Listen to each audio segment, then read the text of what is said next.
Satire has a long history of poking fun at public figures and institutions, but when does it cross the line into mockery, especially when it comes to faith? And should Christians even care? One recent example of satire taking aim at Christianity came from humorist Andy Borowitz in his column, Satire from the Borowitz Report, in The New Yorker. In a piece titled, Amy Coney Barrett Searches Bible for God's Opinion of the Internet, Borowitz pokes fun at the Supreme Court Justice's faith and her stance on tech platforms being sued over content. In the article, Barrett calls for a recess in arguments before the Supreme Court so that she can search the Bible for God's views on the Internet. Borowitz imagines Barrett's response to the issue. "It doesn't matter what we think about the Internet," the Supreme Court Justice said. "What does God think about it?"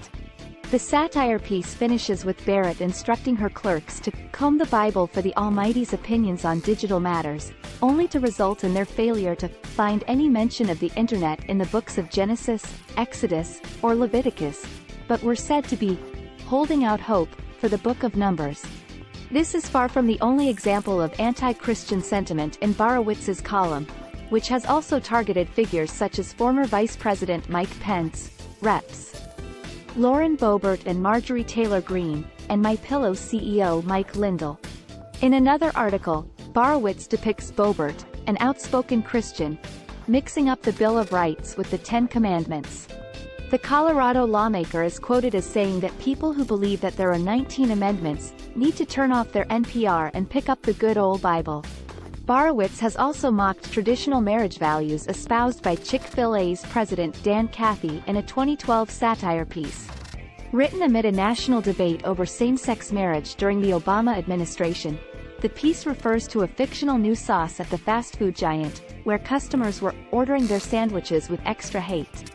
The article included a fictional quote from a customer calling the sandwich, "so spicy it makes your mouth feel like it's on fire, like a gay couple in hell."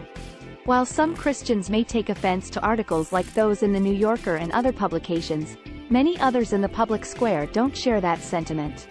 Bill Hull, co-founder and CEO of the Bonhoeffer Project, wrote about a 2021 New Yorker article on the wasting of the evangelical mind, which depicted American Christians' vulnerability to conspiratorial thinking and misinformation as a root cause in the January 6, 2021, riots at the U.S. Capitol building. Hull told the Christian Post that while some Christians may take offense to articles like those in The New Yorker and other publications, many others in the public square don't share that sentiment. Evangelical leaders, writers, and academics yearn to be taken seriously. If there is anything worse than being mocked by Borowitz or some funny only to the left humorist, it is being ignored, Hull said. Not being taken seriously is much more punishing than mockery and ridicule. That is why conservatives don't mind being laughed at on Saturday Night Live. Fame is more pleasurable than credibility, celebrity more desired than character, he added. This is evidence that secularity has won. Even Christians want the good stuff now instead of later. Some Christians, Hull added, will gladly tolerate their faith being ridiculed if it means career advancement and media coverage. The power of the culture is in this recognition system. It has a gravitational pull that drags everyone with ambition, talent and drive along. The question of when satire about faith becomes mockery and whether Christians should even care about it is a long-standing debate. Some argue that it is just harmless humor, while others believe it is disrespectful and insulting to their beliefs. The Borowitz Report satire pieces targeting Christian figures and values have been criticized by some for their perceived insensitivity and lack of nuance. However, others argue that satire is a form of free speech that should be protected, and that it can be a powerful tool for social commentary and critique. Regardless of one's personal opinion on the matter, it is clear that satire about faith will continue to be a contentious issue in the public sphere. As long as there are differing beliefs and values, there will be those who use satire to challenge and lampoon them, and others who feel that their faith is being unfairly ridiculed.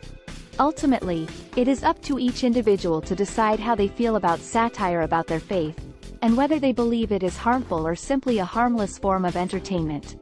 Thanks for watching. Hope you enjoyed. Please like and subscribe for more content.